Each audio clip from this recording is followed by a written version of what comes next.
Jadi nanti di Al-Quran ada 8 jenis rizki. Di antara yang paling hebat, ada yang belum Anda datang, rizkinya sudah menjemput. Ada orang mendatangi rizki, ada rizki mendatangi dia. Contoh, Al-Imam Asy-Syafi'i sedang berdiskusi dengan Imam Malik, gurunya. Kata Imam Asy-Syafi'i, nggak ada orang sukses yang instan. Cuman balikan telapak tangan dapat, tidak. Kata Allah, lihat orang-orang dulu. Lihat orang-orang hebat dulu. Bagaimana mereka bisa kaya, bisa sukses, bisa punya posisi. Masat umul ba'sa, petakan olehmu. Kadang sudah mulai, masukkan tender, tiba-tiba gagal, diserobot orang. Kadang-kadang orang yang dapat, Anda yang ngajukan, itu biasa.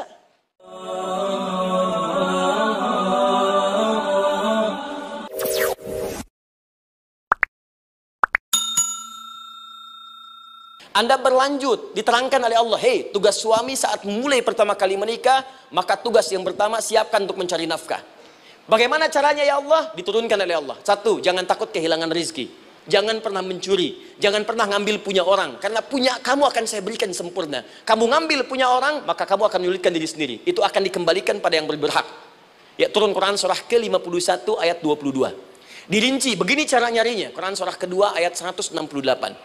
Kalau Anda ingin cepat baru bergerak, rizkinya sudah dapat. Quran surah kedua ayat 172. Ada yang dahsyat, dia belum keluar, rizkinya yang mendatangi dia.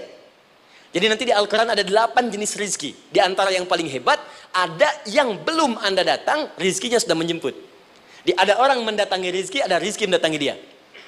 Contoh, Al-Imam Asy-Syafi'i sedang berdiskusi dengan Imam Malik, gurunya. Kata Imam Asy-Syafi'i, Syekh, rizki itu mesti saya cari dulu, baru kita dapat. Kata gurunya, ya Syafi'i, ada rizki yang cukup kita beramal dekat kepada Allah, dia akan datang tanpa kita cari dengan ikhtiar manusia. Kata Syafi'i, mustahil. Kata Quran kan kita kerja dulu, baru datang. Kata Imam Malik, gurunya, kamu yang belum sampai. Kita amalkan ini, rizki datang. Maka berhenti sampai di situ, Imam Syafi'i pamit. Di jalan tiba-tiba, beliau mendapati ada panen anggur, Pak, Bu. Terus dipanggil sama yang punya kebun. Ya, pemuda katanya, sini. Mau bantu nggak? Kalau kamu bantu, kami berikan anggurnya. Maka beliau bantu, panen, petik. Sampai setelah selesai diberikan anggur yang besar-besar, hanum. Senyum, senang beliau. Ternyata senangnya bukan karena dapat anggur. Senangnya karena merasa pendapatnya benar. Kalau saya nggak bantu panen ini, nggak akan dapat saya anggur. Cuma karena saya bantu, saya diberi ini. Maka rasa senangnya inilah dibawa kemudian kepada gurunya, ingin laporan. Tapi perhatikan adabnya. Dia tidak mengatakan, guru, nih saya benar. Kalau saya nggak ikut panen, nggak dapat saya ini. Perhatikan kalimat Asy-Syafi'i.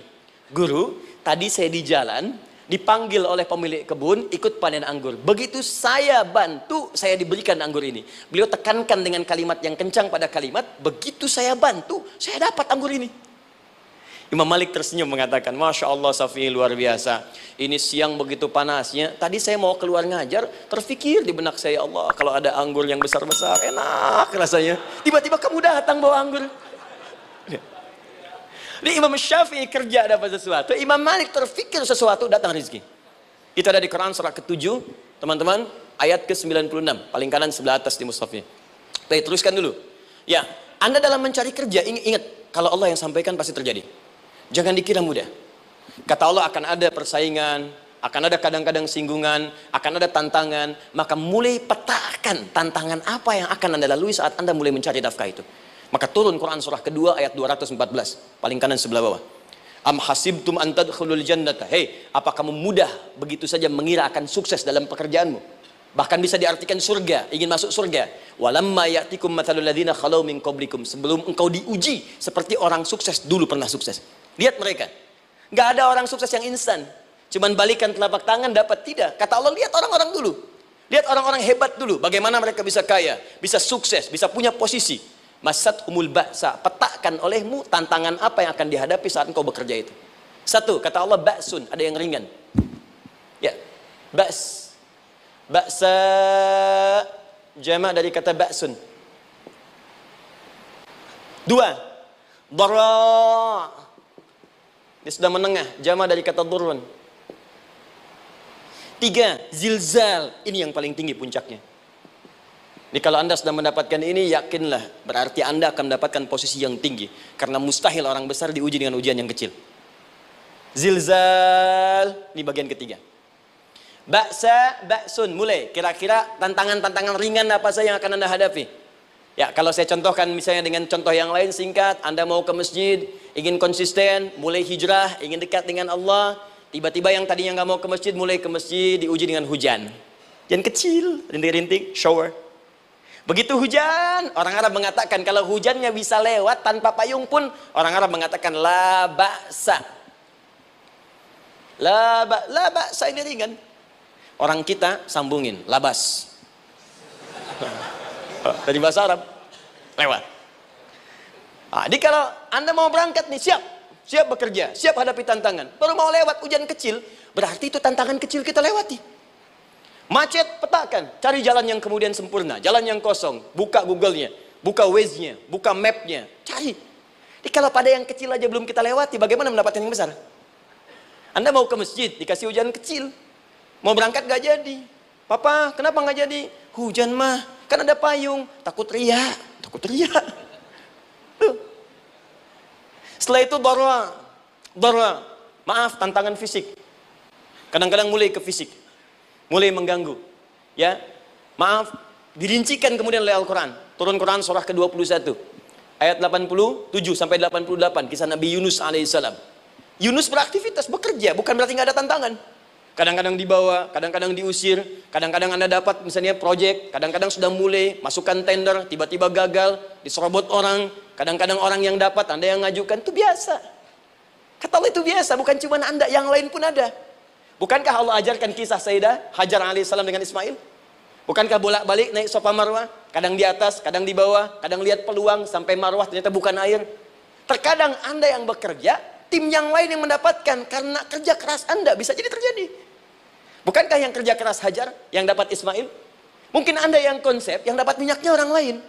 Mungkin Anda yang kerja, kan yang suksesnya teman Anda, gak ada masalah. Dan itu kemudian akan bermanfaat bagi Anda. Tidak mungkin setiap keringat yang keluar dari diri kita mustahil, kecuali akan melahirkan manfaat yang kembali pada diri kita. Tantangan. Tapi yang paling dahsyat, ini yang gak ditemukan di sebagian referensi yang kita baca. Ketika Allah menjelaskan semua tahapan-tahapan tantangan ini sampai ke puncaknya zilzal. Zilzal itu kalau bahasa sekarang gempa. Ada ujian yang menggoncang hati kita. Ketika Anda kerjakan, ya Allah, tantangannya dahsyat. Kenapa mesti saya, ya Allah? Kau nggak selesai-selesai, ya Allah. Itu wajar, teman-teman, itu biasa. Kata Allah, orang dulu saja mengatakan, mata nasrullah, kapan ini selesai? Berbahagialah kalau teman-teman sudah mendapatkan tantangan puncak yang paling tinggi ini. Ini artinya Allah sedang mempersiapkan Anda menjadi orang besar di kemudian hari. Dan cara mengatasinya diturunkan Quran surah ketiga ayat 142, paling kiri sebelah atas. Perhatikan dahsyatnya. Yang pertama diterangkan tantangannya, yang kedua dijelaskan cara mengatasinya. Saya mau berhenti sampai di titik ini, nanti saya terangkan cara berinteraksi dengan Al-Quran. Ya, perhatikan baik-baik. Kata Allah, jika kelak engkau sudah bisa memetakan tantangan ini, maka siapkan solusi untuk mengatasinya. Ayatnya dibuka dengan kalimat yang sama persis. Saya pernah sampaikan teori ini di dua perusahaan besar di Indonesia. Yang pertama ada salah satu perusahaan, karena ini direkam saya nggak sebutkan perusahaannya, perusahaan otomotif besar sedang turun gratis, kemudian juga ada inflasi yang tinggi. Terus saya terangkan teori Quran. Dia praktekkan berhasil, Pak. Padahal saat itu saya presentasi di depan non-muslim. Non-muslim. Sales-salesnya se-Indonesia dikumpulkan, saya bedah tentang ini. Dan mereka berhasil. Sampai sekarang naik lagi. Yang kedua sama, ini direkturnya juga non-muslim. Tapi nggak apa-apa, kita diskusi. Dan mau mendengar teori ini. Dan praktekkan, naik. Ya, dulu di satu perusahaan minyak juga. Sedang turun, karyawan semua dikumpulkan. Lalu kita bahas tentang ini, kita terangkan. Yang ini yang paling menarik dari Al-Quran. Kalimatnya sama persis. Quran surah ketiga ayat 142. Am hasibtum an tadkhulul jannata. Apa Anda duga akan begitu mudah mendapatkan kesuksesan dalam hidup? Tolong fokus baik-baik. Jangan selalu mengartikan jannah dengan surga. Karena asal kata jannah itu artinya kesuksesan, kebahagiaan yang belum tampak. Surga, kenapa disebut dengan jannah? Karena itu puncak kebahagiaan kita yang belum nampak sekarang. Saya kasih rahasia ya. Ini antara kita saja nih. Kalau ada kata jim dengan nun di depannya, itu pasti tidak nampak, tersembunyi. Apapun tambahannya. Ya, misal, jin kenapa disebut dengan jin? Karena memang ketika diciptakan, dia tidak tampak. Tersembunyi. Karena lawannya kita disebut ins. Karena saat lahir kita tampak. 18 kali disebutkan dalam Al-Quran. Ya ma'syaral jinni wal ins. Wa ma khalaqtul jinna wal ins. Jadi jin disebut jin karena memang fitrahnya tersembunyi, nggak nampak. Jadi kalau ada jin melakukan penampakan, itu jin sedang kena masalah. Sedang keluar dari fitrah. Sama dengan manusia, harusnya tampak. Jadi kalau ada manusia yang senang sembunyi-sembunyi, dia sama dengan, bukan saya yang bilang, sedang punya masalah. Ke kantor, sembunyi-sembunyi, hati-hati Pak Alfian tuh. Biasa ada pintu depan, masuk pintu belakang. Suami di rumah, buka WA, sembunyi-sembunyi. Bu, hati-hati tuh. Pulang lewat pintu belakang, berarti sedang punya persoalan dalam hidup. Setiap ada jim dengan nun, pasti tersembunyi. Ibu punya janin. Rahim, dalam rahim ada janin. Kenapa disebut dengan janin? Jim, nun, ya, nun. Karena sosok itu belum nampak dalam pandangan kita. Nanti kalau sudah lahir, baru tampak. Jannah, kenapa disebut jannah? Karena belum tampak dalam pandangan kita. Nanti kelihatan. Karena itu dalam Al-Quran, kata jannah itu tidak dikhususkan dengan surga. Tidak dikhususkan dengan surga. Kadang-kadang menunjuk aspek kesuksesan yang belum tampak. Anda mau ngebor minyak, minyaknya belum tampak. Belum kelihatan. Anda mau kerja, ya hasilnya kan belum tampak, baru ikhtiar sekarang. Karena itu orang Arab disebut kaya, kalau mereka mendapatkan kebun yang tak tampak sebelumnya. Kebun anggur, bukan kurma, kalau kurma banyak. Kebun anggur, ada apel, ada jeruk, sampingnya ada sungai-sungai, disebut dengan jannah. Ya, kalau punya unta, nggak kaya di Arab, biasa. Karena yang kelihatan padang pasir, unta, hitam, merah, biasa. Tapi kalau sudah punya kebun anggur, yang sulit di padang pasir ada kebun, itu baru disebut kaya. Karena itu orang Arab kadang mengartikan jannah dengan aspek kesuksesan yang belum tampak. Diartikan dengan kebun anggur, kebun apel, dan macam-macamnya. Perhatikan. Am hasibtum an tadkhulul jannah. Apa Anda duga ingin sukses itu begitu mudah? Sukses jadi tidak. Walamma ya'lamillahu alladhina jahadu minkum wa ya'lamas sabirin. Perhatikan baik-baik. Sebelum Allah memastikan pada diri Anda terdapat dua hal yang paling utama untuk mengatasi tantangan tadi. Satu, jahadu. Kesungguhan. Serius. Jadi kalau mau sukses, mesti serius. Kerja serius. Cintai pekerjaan Anda. Ya, belajar anak-anak serius. Pastikan belajar dengan serius. Jangan cuma anak-anak duduk paling belakang, nggak pernah nanya, kadang ngantuk, pulang. Ujian, besoknya mau ujian, baru belajar. Ya, sistem SKS, sistem kebut. Ya kadang-kadang sejam Bu, Pak. Saya pernah ada orang di luar ngadu waktu di Libya, Ustadz gimana ini orang Indonesia? Kenapa? Saya belajar 3 bulan, besok mau ujian. Teman antum orang Indonesia pinjam catatan saya, baru semalam. Dia dapat 8, saya 7,5. Saya bilang, Anda belum tahu sistem SKS itu. Baik, ya. Tapi itu bukan solusi. Begitu ujian selesai, ilmu lupa. Itu poinnya. Jadi kalau hanya sekedar ilmu dipakai untuk ujian, pada prakteknya nggak akan terpakai.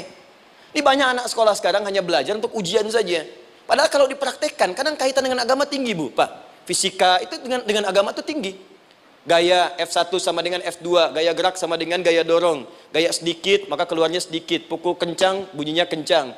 Imannya kalau kuat, amalan jadi banyak. Iman sedikit, amal pun sedikit. F berbanding lurus dengan P, hukum Pascal. Gaya berbanding lurus dengan tekanan. Masuk bab akhlak. Makin banyak gaya, makin banyak tertekan. Nah itulah. Gaji 5 juta, gaya 10 juta, kan? Ini serius. Serius. Di divisi apapun Anda, saya 3 sepekan lalu lah takziah ke tempatnya Yang Habibie, terus diminta tausiah di sana. Dan saya perhatikan beliau termasuk yang paling serius ketika diberikan tugas apapun. Gak pernah diberikan amanah kecuali mencintai pekerjaan itu. Yang Habibie demikian. Ciri orang sukses itu serius. Tapi keseriusan itu, kata Allah petakan jadi 3 bagian lagi. Karena jahadu itu punya 3 turunan kata. 1, keseriusan merencanakan, disebut ijtihad namanya. Punya rencana. Mappingnya apa? Stepnya apa? Oke, Anda ingin kerjakan sebuah proyek, baik, proyeknya berlangsung berapa lama? Target kita apa? Jangka panjangnya, menengahnya, jangka pendeknya. Kemudian apa tantangan yang akan dihadapi di setiap tahapan-tahapannya? Selesaikan.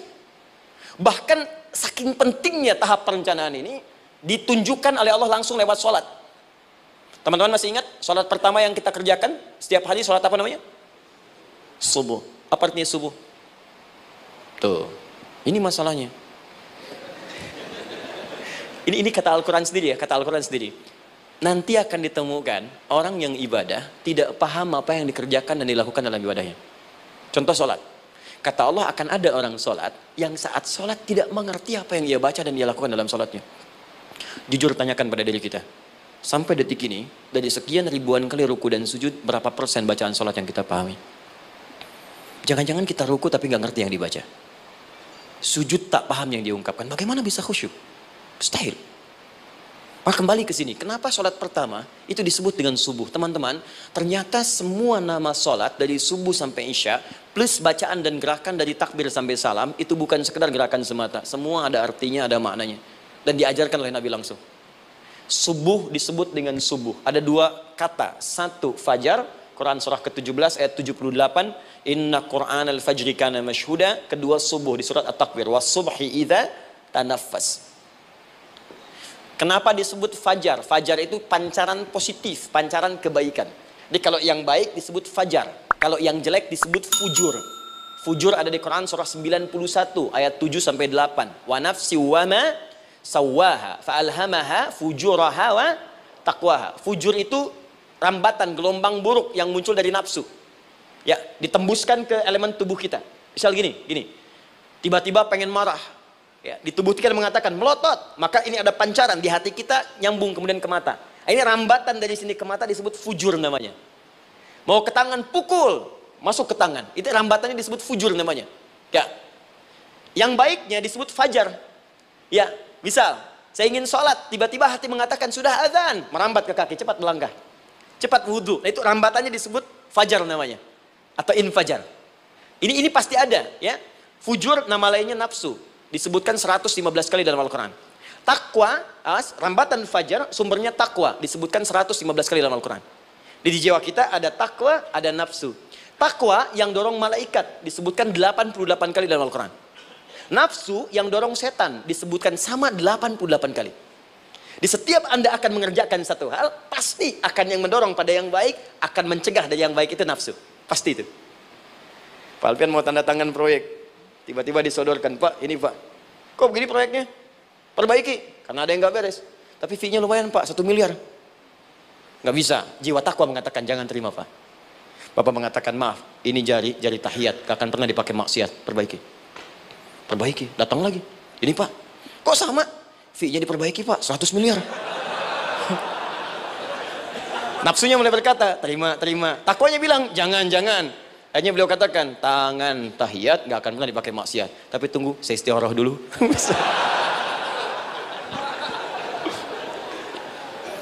Nah, waktunya, ini salatnya disebut fajar. Kenapa disebut fajar? Karena saat kita tidur, terus dengar suara azan, Allahu Akbar, maka memancar dari iman kita, rambatan untuk merespon suara itu. Bangun kita untuk menunaikan salat. Waktunya disebut subuh. Kenapa disebut subuh? Dari kata asbah. Asbah itu artinya yang siap dengan rencana. Di orang Islam tuh nggak ada yang bangun dari tidurnya kecuali punya rencana jelas yang akan dieksekusi di hari itu. Makanya sebelum kita bekerja mengeksekusi itu, kita datang menghadap Allah supaya Allah berikan kemudahan di setiap aktivitas kita. Coba lihat manajemen Nabi. Bukankah sebelum tidur beliau istighfar dulu? Dirinci pekerjaannya, dicatat yang akan dikerjakan besok, istighfar 70 kali, 100 kali, sehingga dengan istighfar saat tidurnya tenang. Coba kita biasakan. Ada yang baca Quran, ada yang istighfar. Kalau nggak percaya silahkan cek. Begitu Anda lakukan, tidurnya enak. Besoknya rencana itu sudah siap. Makanya ketika bangun, siap jam 7 mau kemana, jam 8 ada di mana, jam 12 kerjakan apa. Sebelum mengerjakan itu, datang kepada Allah, sujud, ya Allah, saya punya rencana ini tolong mudahkan. Begitu caranya. Itu yang disebut dengan subuh. Nah, sekarang kembalikan peta hidup kita mau seperti apa ke depan. Ijtihad. Yang kedua, kalau sudah jelas konsepnya, visinya sudah ada, maka jihad. Yang kedua jihad. Jihad itu eksekusinya, aksinya, actionnya, perjuangan fisiknya. Rencananya apa? Tahajud malam nanti. Bismillah. Jam berapa? 2:30. Baik, yuk kita mulai rencanakan. Eksekusi rencananya. Bagaimana cara kita bangun 2:30? Pasang alarm. Jam berapa alarm dipasang? 3 kali. Pertama 1:30, kedua 2:4, ketiga jam 2:4. Baik. Alarm pertama untuk mematikan alarm kedua. Alarm kedua matikan alarm ketiga. Ketiga siap-siap. Why? Siap bangun. Jihad. Awas, ini penting ya, jihad itu jangan dipersempit maknanya kepada situasi peperangan saja, tidak. Banyak jihad itu luas sekali medannya. Karena jihad itu perjuangan fisik. Dan maaf ya, maaf sekali, dalam konteks perang pun bukan menyerang orang, tapi membela diri saat diserang. Di Islam itu bukan agama ekspansi. Cek di sejarah, nggak ada Islam menyerang. Yang ada itu membela diri saat diserang. Atau saat orang lain dizalimi dan kita diminta untuk terlibat, kita membantu. Ini bukan dalam konteks sekarang yang banyak dibincangkan, tembak orang, bom orang, nyerang orang, bukan. Itu waktu kejadian bom Tamrin itu pertama, saya di Lampung posisinya. Itu begitu meledak, tuar. Pertanyaan pertama Pak di Balista ini, Ustadz, apakah bom di Jalan Tamrin termasuk jihad fisabilillah? Saya bilang, Pak, sependek pengetahuan saya, jihad fisabilillah itu jihad di jalan Allah, bukan di Jalan Tamrin. Kaidahnya beda.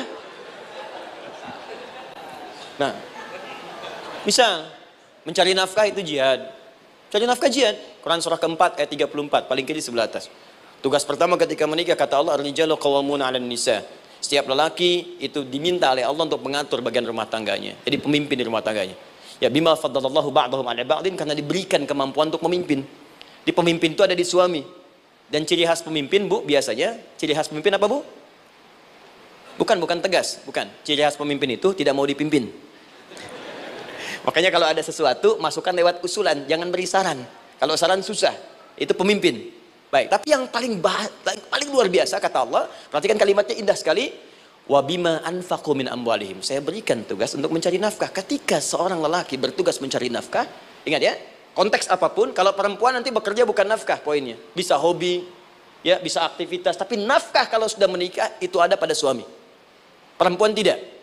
Kalaupun tidak dilarang perempuan bekerja, tidak. Sayyidah Aisyah mengajar, ada yang para sahabiah jadi perawat, ya, ada yang pengajar. Banyak dulu sahabat Nabi yang perempuan mengajar. Ya, kan ada pelajaran-pelajaran khusus perempuan. Ya, ada bagian perawat, ada dokter. Ini kan yang ngandung perempuan, masa yang periksa laki-laki? Ya, ada bagian perempuan tertentu. Itu silahkan bekerja, boleh. Tapi nafkah laki-laki. Begitu lelaki meniatkan pekerjaannya karena Allah untuk mencari nafkah, itu setiap langkahnya jihad fisabilillah.